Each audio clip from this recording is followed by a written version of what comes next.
ब्रह्मा मुरारी त्रिपुरांतकारी भानु शशी भूमी सुतो बुधश्च गुरुश्च शुक्र शनिराहु केतव कुर्वन्तु सर्वे मम सुप्रभातम। श्री गुरुदेव दत्त, श्री स्वामी समर्थ। सुप्रभात मंडळी, अध्यात्म कलियुगातल्या चॅनलवरती मी वैदिक ज्योतिषी गणेश शास्त्री शुक्ल आपल्या सर्वांचे स्वागत करतो।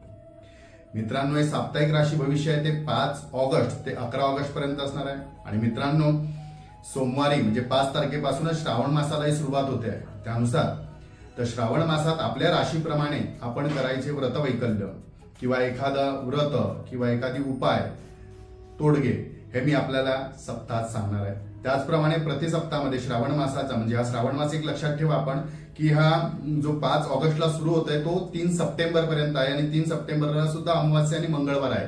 तर काही लोकांना संभ्रम असतो की नाही 3 तारखेची अमावास्या मंगळवार आहे, मग तो मंगळवार श्रावणात धरावा का? तर नक्की धरावा।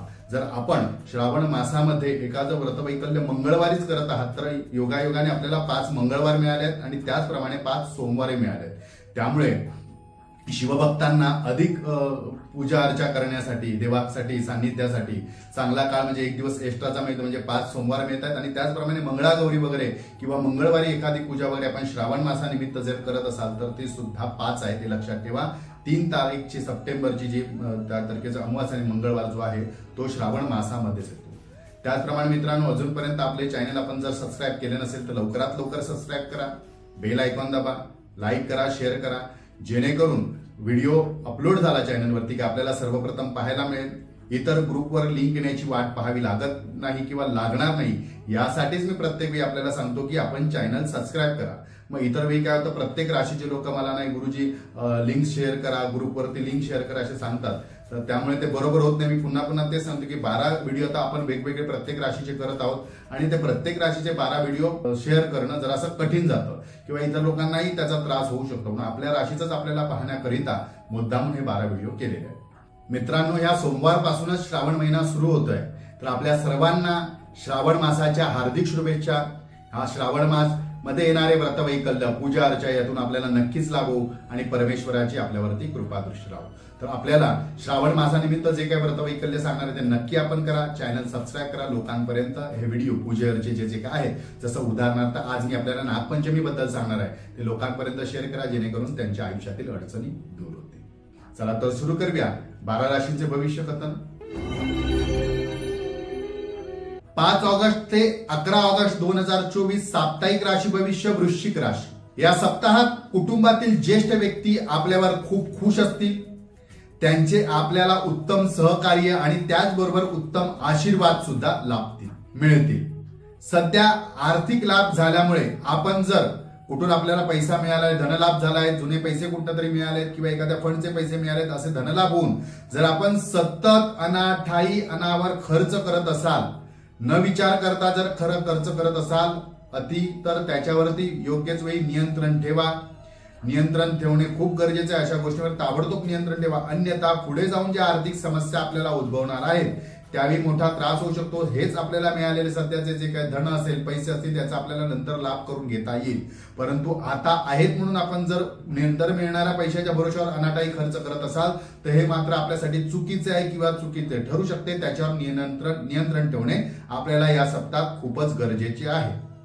सप्ताहाच्या शेवटी चुकीच्या आहारामुळे कदाचित आपल्याला पोटाचे विकार, पोटाची व्याधी उद्भवू शकते आणि त्यामुळे फूड पॉइझनिंग किंवा इतर पोटाच्या विकारामुळे आपल्याला मोठा त्रास सुद्धा होऊ शकतो।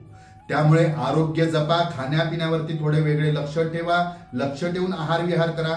आता आपल्याला आपल्या सहकार्य व जोडीदारांच्या मतांचा आदर व विचार करणं खूप हितकारी आहे, कारण या सप्ताहामध्ये काही गोष्टी अशा घडणार आहेत की आपले जोडीदार किंवा सहकर्मी यांची आपल्याला उत्तम साथ लाभावी किंवा लाभण्यासाठी मिळण्यासाठी आपल्याला विशेष प्रयत्न करावे लागणार आहे। जर आधीपासूनच आपल्या दोघांचे जर रिलेशन चांगले असेल, आपले संपर्क चांगले असेल तर त्याचा मोठा त्रास होणार नाही, पण अशा काही गोष्टी घडतील की सहकर्मी आणि जोडीदार यांची आपल्याला नितांत गरज भासेल किंवा त्यांचे सहकार्य आपल्याला घ्यावे लागतील। तर यासाठी थोडं आपण लक्ष देणं खूप गरजेचं आहे। वादविवाद त्यांच्या जोडीदाराशी आणि सहकर्मीशी आपण करायला जाऊ नका। या सप्ताहात आपल्यासाठी शुभ तारखा असणाऱ्या 8 आणि 10, शुभ अंक असणाऱ्या 9 आणि रंग असणाऱ्या लाल याचा आपण लाभ करून घ्या।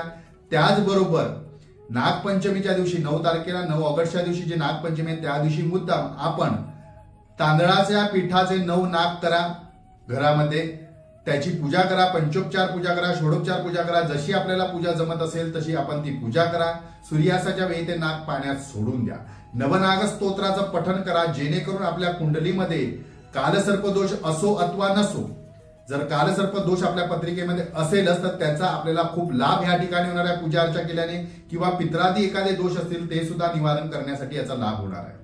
तर नक्की आपण ते करा. जर आपण करू शकला नाही ऑफिस वगैरे इतर कामामुळे तर किमान नवनाग स्तोत्राचे 9 वेळा पठण तरी करा. त्याचबरोबर एखाद्या शंकराच्या देवळात ज्या ठिकाणी सर्पाची प्रतिमा असते किंवा सर्पाची मूर्ती असेल या ठिकाणी जाऊन जरी दर्शन घेतले तरी आपल्याला उत्तम फळ लाभू शकते. याचा आपण नक्की लाभ घ्या. मित्रांनो, आपल्या प्रत्येकाच्या राशीप्रमाणे जे नवनाग स्तोत्राचे पठण किंवा नवनागांची पूजा सांगितले ते नक्की आपण करा. आतापर्यंत आपले चॅनल आपण सबस्क्राईब केले नसेल तर सबस्क्राईब करा, बेल आयकॉन दाबा, शेअर करा, जेणेकरून सर्वप्रथम व्हिडिओ जे अपलोड होतील ते आपल्याला पाहायला मिळतील.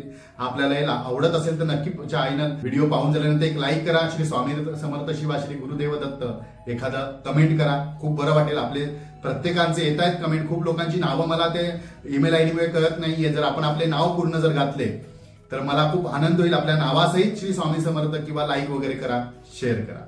चला तर पुढच्या आठवड्यात नक्की भेटूया नवीन व्रतवैकल्य घेऊन, नवीन उपासना घेऊन. तोपर्यंत सर्वांचे धन्यवाद.